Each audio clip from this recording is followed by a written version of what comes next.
Tá no ar mais um Linkados na Área, um programa de entrevistas feito por nós, alunos de jornalismo da SPM São Paulo. Eu sou o Jefferson Vita. E eu sou o Mário Reis. Hoje vamos entrevistar um jornalista conhecido por sua trajetória no mundo esportivo. Este ano ele completa 49 anos de profissão. E não é nada fácil resumir esta caminhada, não é mesmo, Jefferson? Isso mesmo, ele é formado em Ciências Sociais pela USP, foi editor-chefe das revistas Placar e Playboy, colunista e comentarista esportivo.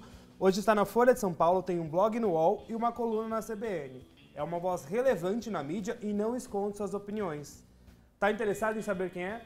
E é com muita honra que vamos receber aqui no estúdio do Linkados na Área o jornalista Juca Kfouri. Juca, obrigado por nos atender. Obrigado a vocês por me ouvirem. Agora roda a vinheta, porque daqui a pouco tem mais Juca Kfouri para vocês.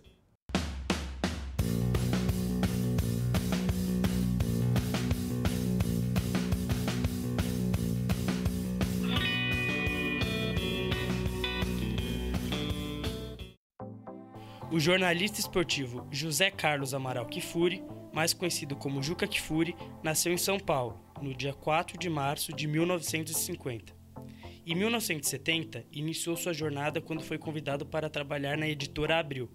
Em 82, ficou conhecido por fazer uma matéria, que chamava Máfia da Loteria Esportiva, na qual denunciava os jogadores que eram comprados por apostadores. Ao longo da sua carreira, Juca trabalhou com rádio, internet, jornais e televisão. Teve passagens marcantes por diversas emissoras, como na TV Globo, Rede TV, ESPN e Revista Placar. Juca é autor de 6 livros no total. O mais atual foi lançado em 2017. Pai de 4 filhos, Camila, Felipe, Daniel e o André, que atualmente é repórter da ESPN Brasil. Juca, parabéns pelos seus 49 anos de profissão. E eu queria saber como você encontrou o jornalismo esportivo e o que ele mudou na sua vida. Mário, olha, eu encontrei por acaso. Eu não planejava ser jornalista, ao contrário. Eu planejava fazer carreira universitária. Eu fui fazer Ciências Sociais na USP com a ideia de seguir a minha vida como professor lá na USP. Mas no ano que eu entrei na faculdade, em 1970, a editora Abril lançou a revista Placar. A editora Abril tinha o DEDOC, o Departamento de Documentação e Pesquisa Jornalística, que atendia, foi criado em 68 para atender a revista Veja, e atendia Quatro Rodas, a Cláudia, as revistas que então existiam na Abril. E precisava de alguém para atender a revista Placar, um pesquisador para atender a revista Placar. E eu tinha um amigo que trabalhava lá que me indicou. Eu fui fazer uma entrevista sem nenhuma expectativa, mas nenhuma, porque, enfim, não era jornalista, não pensava em ser jornalista, estava acabando de entrar na faculdade. E acontece que eu passei na entrevista. E aí comecei a trabalhar. Eu tinha entrado na faculdade para fazer durante o dia, me transferi para o noturno e comecei a trabalhar. A editora Abril tinha a grande qualidade de ser a única empresa jornalística no Brasil, então, que permitia que um jornalista tivesse apenas um emprego. Em regra, jornalista ou era bico, era médico durante o dia, ia trabalhar na redação à noite, ou advogado, tinha muitos advogados. Ou então o cara era revisor de manhã, editor da primeira página à tarde e repórter à noite. Tá? Tinha 3, 4 empregos para conseguir fazer um salário razoavelmente digno. A editora Abril não. Acabou com isso. A editora Abril pagava um salário que você vivia com fartura. Aí comecei a trabalhar no DEDOC. Durante 4 anos trabalhei no DEDOC enquanto fiz a faculdade. Quando comecei a pós-graduação, fui convidado para assumir a chefia de reportagem de Placar, sem nunca ter feito uma reportagem. E aí eu tive que escolher. E aí eu percebi que eu estava inoculado já pelo vírus do jornalismo. E aí larguei a faculdade e estou nessa vida, desde então. Juca, uma das suas marcas é que você assume a sua opinião e você costuma denunciar as mazelas do futebol brasileiro. Por que, se poucos jornalistas fazem isso hoje, e isso já te atrapalhou? Veja bem, O que é me atrapalhar? Profissionalmente? Sim, é muito chato você ser processado. Eu já fui mais de 100 vezes. Tá?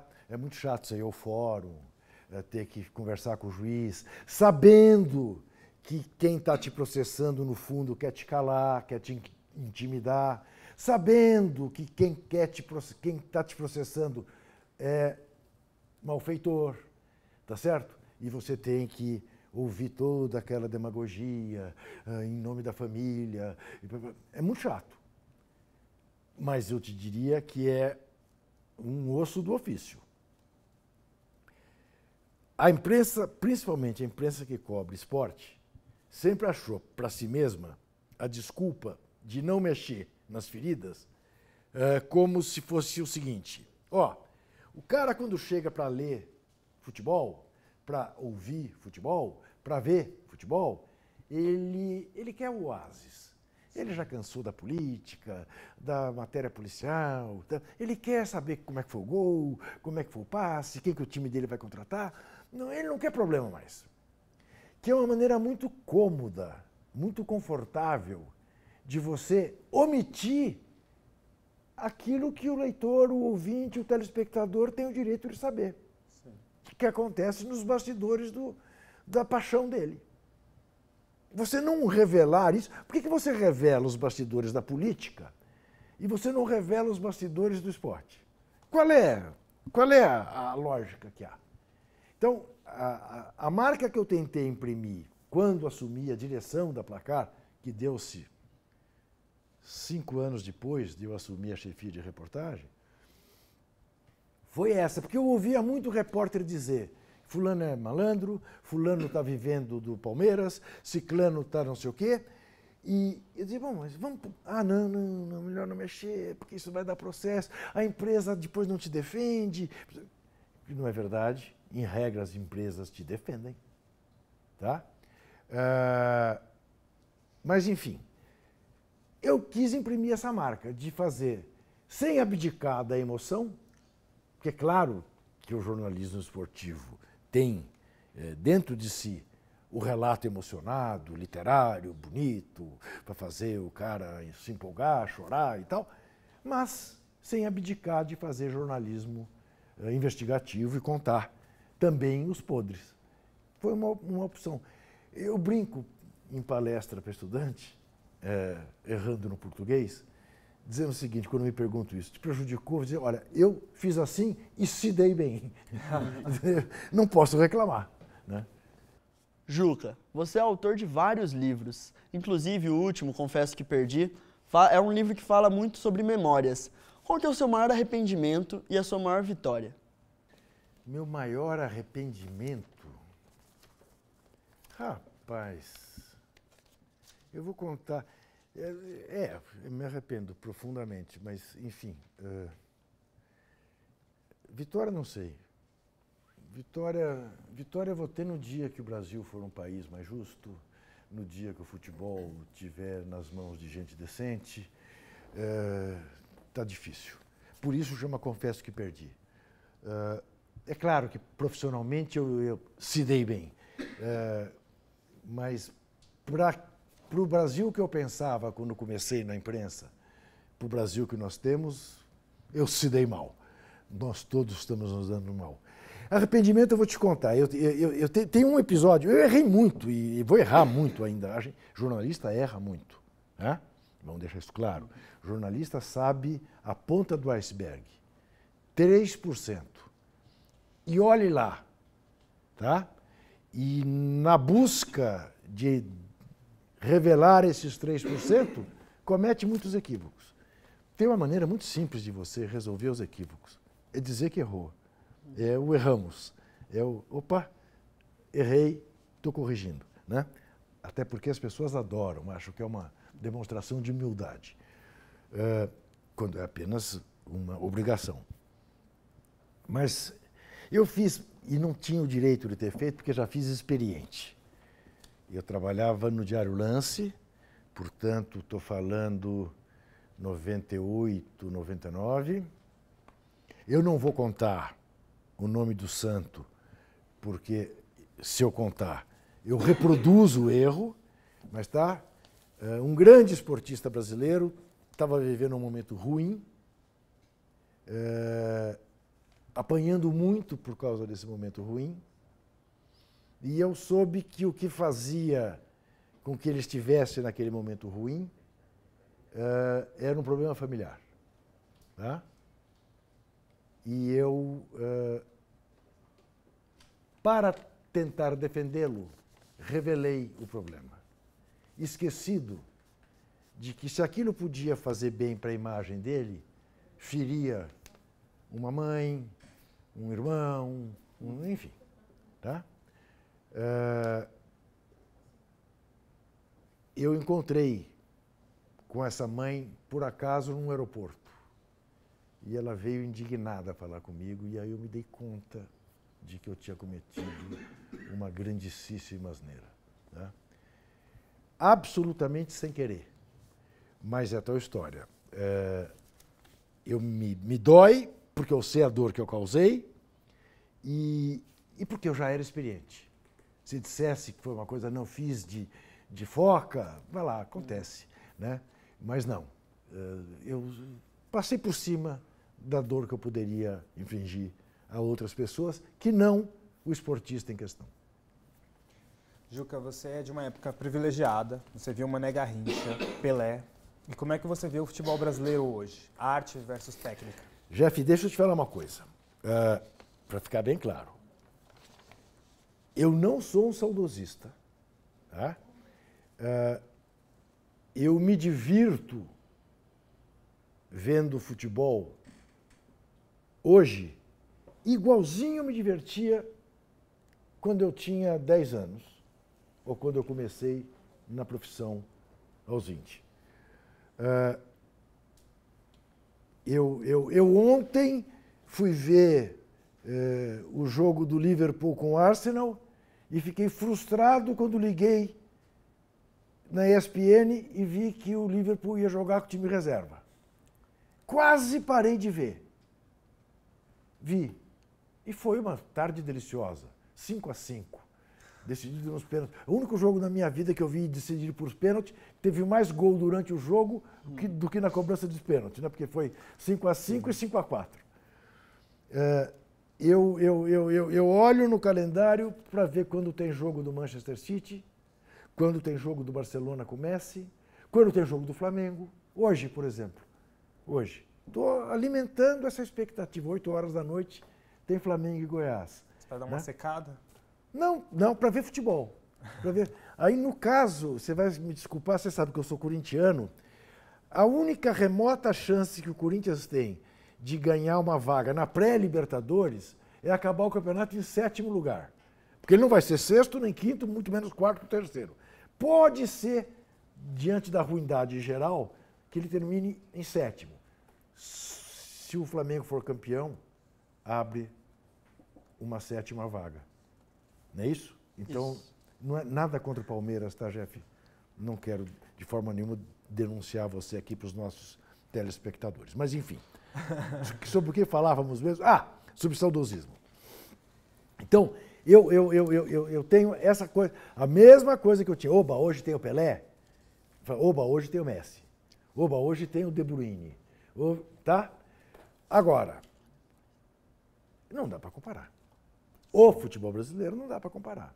E aí, quer dizer, por que também? Aí foi uma questão de ter a sorte de eu ter sido de uma geração, de ser de uma geração que testemunhou, sei lá, 40 anos de futebol brasileiro, que não vai acontecer de novo em lugar nenhum do mundo. Porque se você pensar que no Brasil, entre os anos 50 e 90, né? Você teve o Didi, o Mané Garrincha, o Newton Santos, o Pelé, o Coutinho, o Rivelino, o Gerson, o Zico, o Falcão. Você fala, Cacilda, né? Hoje você tem o Neymar. Neymar. Mas você tinha no mesmo time 4, 5, digamos, melhores do mundo. 4, 5 números 10.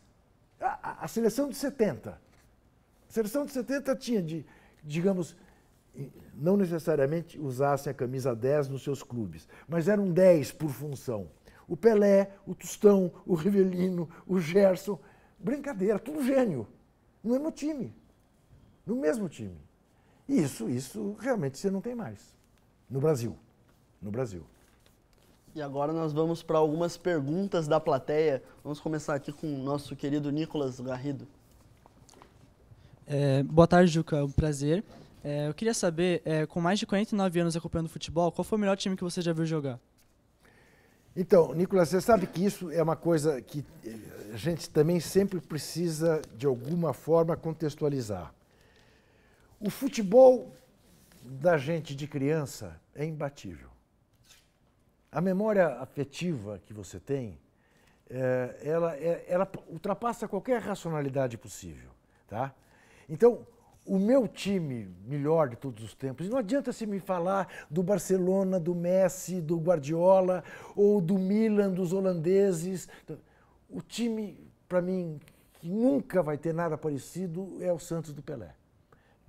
Não tem, não tem. Aquilo é uma coisa... Eu era moleque, corintiano, moleque de 9, 10 anos, acordava cedo nas férias, sem precisar ir para a escola, porque era época de transação com o futebol italiano, principalmente, para pegar o jornal na porta de casa, rezando para que o Santos não tivesse vendido o Pelé. Porque tinha sempre uma onda. A Inter de Milão vai contratar o Pelé, o Bayern Munique vai contratar o Pelé. E eu rezava, nessa época até rezava, para não desfazer aquele time. Então, para mim, é o Santos do Pelé. É o melhor time de todos os tempos. Juca, você cobriu 9 Copas do Mundo, né, de 82 até 2014. Em loco, sim. Sim. Isso. Eu queria perguntar 2 perguntas em cima disso. Qual foi o melhor time da seleção brasileira que você cobriu? E eu queria também perguntar, chega uma hora que vira normal? Tem uma hora que você não tem mais aquela... Não tem mais aquele frio na barriga? Ah, não. Na hora que acabar o frio na barriga, pega as suas coisas e vai embora. Aposenta. Tem o frio na barriga e tem uma sensação que eu tive na primeira Copa que eu fui, em 82. Já tinha trabalhado nos bastidores em 70, 74, 78. Mas a primeira que eu fui, em 82, quando eu entrei no avião e o avião decolou para a Espanha, eu falei, eu sou um cara privilegiado. Eu estou num lugar que muita gente pagaria, se pudesse, para estar. E eu estou indo com tudo pago e ainda vou receber dia 15 e dia 30. Né? E essa é a melhor seleção que eu vi. Essa é a melhor seleção brasileira que eu vi. É a que eu cobri, é de 82. A melhor que eu vi, respondendo, é a de 58. Não é nem de 70. Porque era que tinha Mané e Pelé juntos. E Didi. Tá? Lembre-se, essa seleção que tinha o Mané e o Pelé junto, o jogador eleito como o melhor da Copa não foi nem o Mané nem o Pelé, foi o Didi. Mas a mesma sensação que eu tive ao entrar no avião e decolar para a Espanha, eu tive agora quando decolou para Moscou. Tá? 9 Copas depois. Estou indo para mais uma Copa, estou indo para a Rússia, que eu não conhecia, recomendo, aliás, para quem não conhece, que tente conhecer, porque Moscou e São Petersburgo são 2 cidades assim absolutamente extraordinárias, mas a mesma sensação, e o mesmo final, e tenho que fazer direito. Né? Não estou indo a turismo. Oi, Juca, tudo bem? Tudo. Marcelo. Fala, Marcelo. Eu queria saber, assim, você deixou bem claro que você não se considera um saudosista do futebol, mas a gente pode dizer que você teve um privilégio enorme de ver muitos e muitos craques terem jogado. E, em cima disso, eu queria saber qual seria o seu top 5, né? Os seus 5 melhores que você viu. Não precisa falar em ordem, só os 5 que você colocaria no melhor patamar. Se não é para colocar em ordem, tudo bem. Não esquece o Ademir da Guia, hein? Tá vendo? Então, tá vendo? Não, mas veja que futebol que era esse. Na minha seleção de todos os tempos, não é que não está o Ademir da Guia, não está o Zico. Os rubro-negros enlouquecem. E eu acho o Zico um baita jogador, mas os meus 5, Pelé... Não, sem o Pelé. O Pelé... Pelé é o concurso. O Pelé é todo mundo. Então, Messi, Maradona, Mané Garrincha, Cruyff... E vou fazer uma concessão ao meu coração, tá? Rivelino. Rivelino? É. Muito bem. Juca, no livro Confesso que Perdi, você fala que o futebol é a outra face da política. Qual é a relação que você vê entre a política e o futebol? Então, você sabe que eu acho que eu conto isso no livro, eu tive um professor de sociologia, 1, 2, 3 e 4, professor Gabriel Kohn, que é um dos grandes sociólogos desse país, uma figura admirável, um intelectual de primeiríssima, que um dia disse para mim que não acreditava em sociólogo no Brasil que não tivesse os fundilhos das calças puídos pelas arquibancadas. Tá? Você pensar o Brasil, você não precisa gostar de futebol, né? É óbvio, até porque, segundo as pesquisas, quase 30% do país não se interessa por futebol, né? Então você não precisa gostar de futebol. Agora, você não entender a importância que o futebol tem no dia a dia do brasileiro é você correr o risco de não entender o Brasil. E não é que o futebol seja uma outra face do país, ou tudo se mistura com a política. Essa tentativa que as pessoas têm de despolitizar alguma coisa, em última análise, é uma forma de fazer a pior das políticas. Você sabe quem era o campeão de fazer isso? O João Havelange. O João Havelange dizia assim, não, eu sou presidente da FIFA, a FIFA é uma entidade apolítica, suprapartidária, ela só se interessa por futebol, ela cuida do futebol. Com isso, ele legitimava ditaduras na África, ditaduras na América do Sul, ele confraternizou com o general Videla na Copa de 78 na Argentina, ganhou até uma fazenda da ditadura argentina, entendeu? Andava com o que havia de pior, né? Na África, mas por que não faço política? Entendeu? Meu negócio é o futebol, meu interesse é o futebol. É a pior forma de fazer política. É a pior forma. É fechar os olhos. É fechar os olhos, é se omitir. Né? Então, eu digo sempre isso. O café da manhã que a gente toma de uma maneira política. É você que prepara o seu café da manhã ou é a sua empregada? Sou eu, no meu caso. É você no seu caso. Mas e quem tem uma cozinheira que lhe prepara o café da manhã, que chega às 6 horas da manhã na casa para deixar tudo pronto? Sim. Você vai abstrair que tem uma relação evidentemente política aí estabelecida? Não é? Tudo se envolve com a política. Agora, uma coisa é você ter essa visão. Outra coisa é você politizar todas as suas relações. Aí você corre o risco de cometer o exagero. Como nós estamos vendo nesse Brasil polarizado. Quantas pessoas, amigas, deixaram de ser amigas porque uma é bolsonarista e a outra, enfim, votou no PT. Né? Não apenas amigos, casos de família, né? O jantar do Natal, ano passado, foi cheio de fraturas. Acredito que vai continuar aí. Tomara, até a gente acabar com o bolsonarismo, né? Mas, enfim, vamos que vamos. Juca, e agora nós vamos fazer um momento um pouco diferente aqui no programa. Vamos trazer, a nossa produtora Bia vai trazer, Beatriz Araújo vai trazer uma caixinha. Ô, Bia. Vai tirar uma caixinha de surpresas? Vai tirar um papelzinho daí de dentro? Vou. E o tema, você vai falar um pouco sobre. Pode ser? Pode. Será que tem nesse papelzinho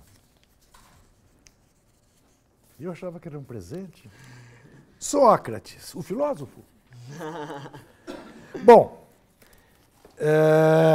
o Magro. O Magro foi a única pessoa, objeto do meu trabalho, de quem eu fiquei verdadeiramente amigo. Tá? De frequentar a casa dele frequentar a minha casa, dos nossos filhos se conhecerem, de termos passado umas férias juntos em Ribeirão Preto. O Magro é uma figura de quem eu tenho uma profunda saudade todos os dias. Era uma pessoa que não é desse século XXI, mas nem do XX, era uma pessoa do século XIX, tão generoso e apaixonado que sempre foi.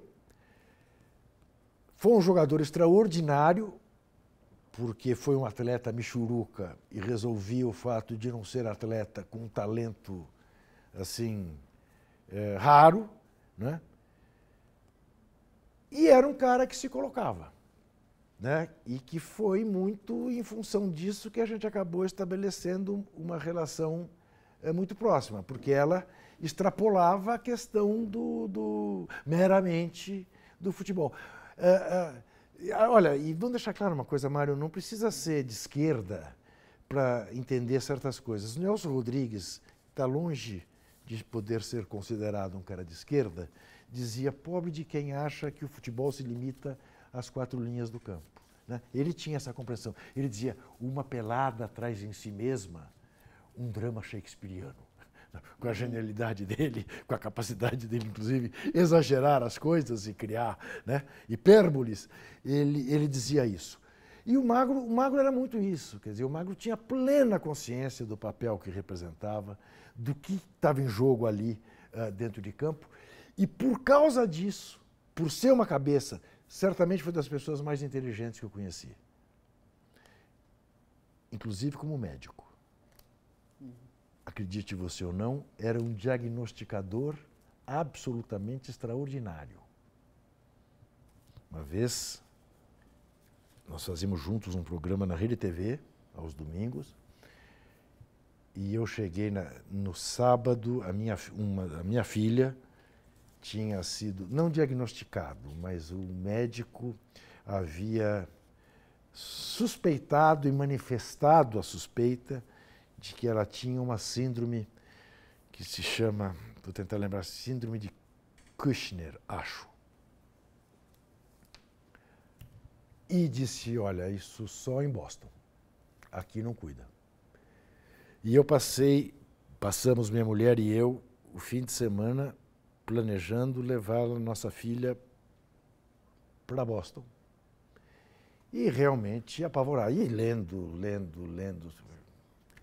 Chego na televisão, acho que estava com uma cara de qualquer coisa, ele olha para mim e fala assim, me chamava de Juquinha. Juquinha, o que há? Falei, Magro, imagina, o doutor fulano disse que a Camila tem síndrome de Kushner. Ele falou assim, o Juca, ele está louco. A Camila tem uma disfunção de suprarrenal. Eu falei, Magro, larga de ser metido a besta também, né? Você nunca examinou a Camila. É olhar para a Camila e ver que ela tem uma disfunção de suprarrenal. Ela não tem Kushner, mas cortes... Levamos a Camila num outro especialista. Disfunção de suprarrenal. Que foi resolvida em 2 meses. Esse era o Magro. Genial em tudo, né? Esse era o Magro. Contra o Palmeiras. Ele fez uma maldade, você sabe, um jogo, decisão, semifinal de campeonato. O Palmeiras pôs o Márcio para marcá-lo homem a homem. E ele não andou no primeiro jogo, praticamente. E todo mundo foi para cima dele. Pô, Magro, o Márcio acabou com você. Eu falei, o jogo tem 180 minutos. Vamos ver quanto tempo dura isso. Segundo jogo. Morumbi. O Márcio colado nele. Ele, das tantas, sai de campo. E o Márcio vem atrás. Na frente da torcida do Corinthians. Ele faz assim. O cara, tô fora de campo. O cara, 30 segundos depois, 40 segundos depois, bola nele, ele dá um corte no Márcio, chuta ele fora da área, taco de bilhar, 1-0 pro Corinthians. O técnico tira o Márcio. Fez assim, mano. O Corinthians ganhou de 1-0, foi pro final, acabou campeão. Era isso. Era isso. Próxima pergunta. Ela está fazendo. Juca, quais são as suas perspectivas para a imprensa e para a política brasileira nos próximos anos? Olha, quem souber dizer, quem responder para você quais são as perspectivas para a política brasileira nos próximos anos, está muito mal informado. Está chutando. Não faço a menor ideia. E por que eu não faço a menor ideia? Porque eu jamais imaginei, Jeff, que nós fôssemos viver o que nós estamos vivendo. Não concebo que o Brasil seja presidido por aquele cara que fez aquela live lá dos Emirados Árabes de madrugada, chamando a imprensa de canalha, inteiramente desvairado, pondo óculos, tirando óculos, lendo alguma coisa que mostrava que nem ela está mostrando o que a gente deve fazer aqui, lendo. Esse cara é o presidente do Brasil e tem aqueles filhos que ele tem e os caras todo dia, hoje mesmo, né? O cara está ameaçando com a volta do AI-5, entendeu? Ia ser embaixador em Washington porque fritou um hambúrguer em Nova York. É surreal você imaginar uma coisa dessa. Você acha que a imprensa tem uma parte de Não, culpa? então veja bem, vamos lá. A imprensa é um outro departamento, quer dizer. Assim, a imprensa brasileira foi fartamente responsável pelo golpe do impeachment. Eu não tenho a menor dúvida disso. O golpe do impeachment é um golpe mediático, jurídico, parlamentar. E é muito curioso você ver o Bolsonaro criticando a TV Globo, né? Dizendo que a TV Globo é comunista. A TV Globo tem um papel absolutamente essencial na eleição dele. Sim. Essencial. Né? A Globo só não é bolsonarista, né? Só Mas não, ela também não exatamente, é. exatamente. Né? Agora, quando você vê nas hienas do Bolsonaro até a Jovem Pan, você fala o que esse cara quer em matéria de adesão? Não é adesão, ele quer fidelidade canina. Né? Isso que ele quer. Então, eu acho que a nossa imprensa foi mal no processo. Foi mal no lavajatismo. Não se investigou bulhufas. Caiu tudo. Assim é fácil fazer jornalismo. Entendeu? Cai tudo no seu colo e você não checa e você não vai atrás para saber se é aquilo mesmo. Né? Você simplesmente se limita a publicar. Despacha. Isso não é coisa de jornalista. Isso é coisa de despachante. Vem no teu colo, você carimba e manda adiante. Foi o que se fez. A nossa imprensa escrita tem um grande problema que até agora não conseguiu resolver, na minha modestíssima opinião, tá? Que é tratar da pós-notícia. Não que a imprensa escrita esteja proibida de dar furos. Ela continuará dando furos desde que invista em matérias que dependam de ter tempo e dinheiro para serem feitas. A notícia, o noticiário do dia a dia, a imprensa escrita, obviamente, a imprensa impressa, obviamente, perde para a internet, para o rádio, para a TV, para tudo, para o Twitter, para o Facebook, para o diabo 4, quer dizer, né? Não tem...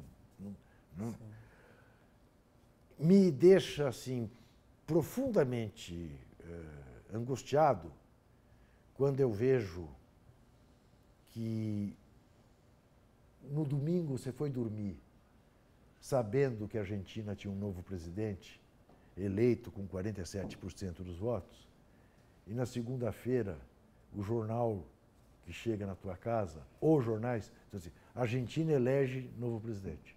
Fulano é novo presidente da Argentina. Você pegou um personagem de humor da TV Globo, que era o Pedro Bó? Não. Não. Sei Pedro Bó era um cara que vinha e falava assim para você, 2 e 2 são 4. Ah, é mesmo, Pedro Bó? O cara fala, Pedro Bó era... Eu recebo jornais assim, é mesmo, Pedro Bó? Tem novo presidente. Em vez da manchete ser para onde vai a Argentina. A esquerda volta ao poder. Não é? O que significa isso para as relações com o Brasil? Né? Dar uma coisa além daquilo que você já sabe. Morreu o Papa. Ah, não me diga. Entendeu? O meu país diz para onde vai a Igreja Católica. Nós aqui ainda damos morreu o Papa. Juca, você foi preso pelo DOPS durante a ditadura... Antes fosse pelo DOPS, foi pelo DOI-CODE, que era pior. DOI-CODE, durante a o ditadura... O DOPS era tido como turismo, como assim... E pro DOPS era... parou de ser torturado, tá de bom tamanho. Exato, durante a ditadura militar. E eu queria perguntar, por que você foi preso? Como foi esse momento para você? E você me permite uma terceira pergunta, como você avalia esse momento atual do Brasil, com tudo que você já passou? Então, vou começar pela última. É aquilo que eu dizia. Eu não imaginava que fosse viver aquilo, de novo. Que pudesse viver com uma diferença. Outro dia, curiosamente, toquei nisso, não sei com quem. Quando eu tinha 20 anos e fui preso, eu morria de medo de ser preso. Eu morria de medo de ser preso porque eu tinha 20 anos, porque torturava-se, matava-se. Eu tinha medo de ser torturado, eu tinha medo de não aguentar uma sessão de tortura, eu tinha medo de delatar os meus companheiros, eu tinha medo que fizesse alguma coisa com meu pai, com a minha mãe, com a minha mulher, né? Então eu tinha uma porção de medos. E eu tinha medo porque eu sabia que eu estava fazendo uma coisa ilegal. Ela podia ser legítima como reação a uma ditadura que interrompeu o processo democrático no Brasil.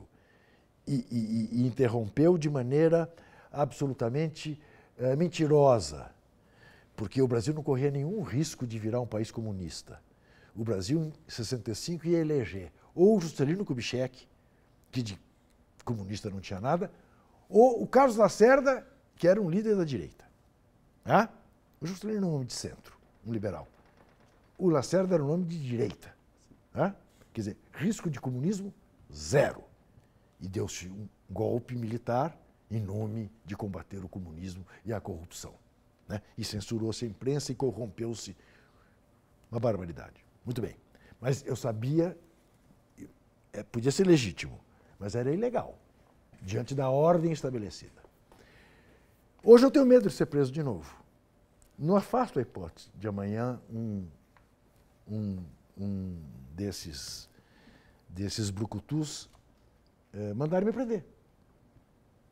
Sobre qualquer alegação, inventar qualquer coisa, botar cocaína no meu carro, qualquer coisa. Tem uma diferença. Não tenho medo nenhum. Sabe por quê? Porque eu sei que eu não estou fazendo nada de ilegal.